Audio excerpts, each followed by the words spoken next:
This will probably be in part 3. I wanted to show you when this lawnmower got here, the old Krusty Krab. Boy, sure is raining out there. Woo! Anyway, I noticed the front wheels, I don't know how well you can see that, were towed out real bad. I took the steering wheel off and made sure it was straight. But it's still towed out terribly, and you can see the wear on the front tires. And I noticed it's got a brand new steering rod.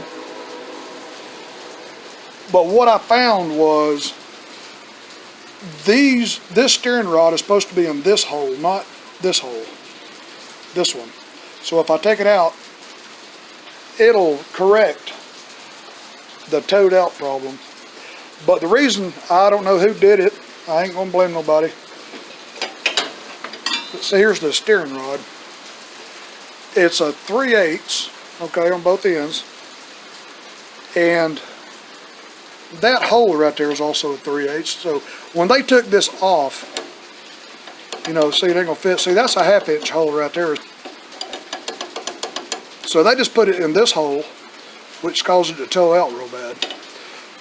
They must have lost these bushings that go in there. So what I did was I ordered some. These are used by a whole lot of different tractors, Husqvarna, and everybody uses these. 126847X, and that's a Craftsman number there. This little plastic bushing, I got it at a local shop just down the street from me. I didn't feel like ordering them. They're only $3.50 a piece. See, that's a 3/8 on the inside or a 1/2 inch on the inside. What this does is it just snaps in there like that. I'm gonna try to do this whole job right here with one hand while I'm holding my little camera. Yep, look at there. We'll go on this side. I've got to replace these tires. I'm going to replace this whole wheel right here, you know, because the bushings are gone. And I've got a set of used wheels right there in the vise. I'm fixing to put tubes in them. So just snap it right on there like that. So all you do now, we can put the tie rod back on there. Oh, let's see, you got to fish it in through there. Fish it through there. And then snap it in. Come on this side. There, a one-handed mechanic. That's pretty good. There it is. Then all you do is you put your washers and your pins back in. And I ain't gonna try to do that one-handed, but y'all get the gist of it. So using these back holes, you pull both spindles in. So now that one's nice and straight, and that one's nice and straight. Well, it's hard to tell that this one's straight because the damn bushings are going in it. But anyway, you got to take my word for it. And the steering wheel is straight. That steering wheel, all you do is you pop that center piece off, and it's a 5/16 18 long bolt with a 1/2 inch head.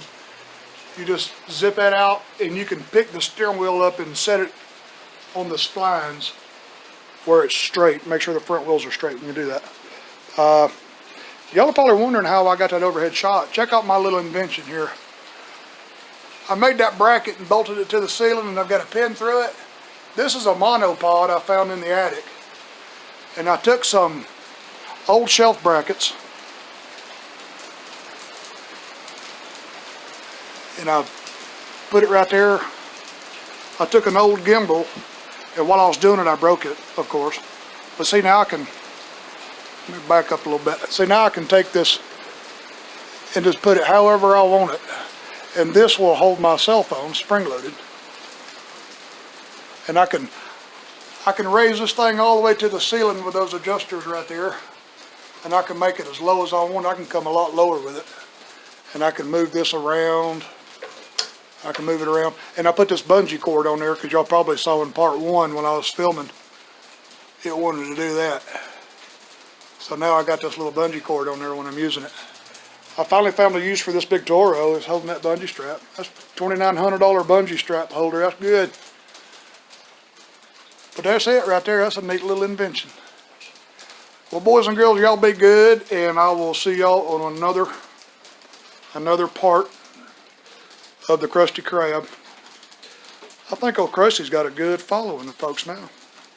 Wave at him, Krusty.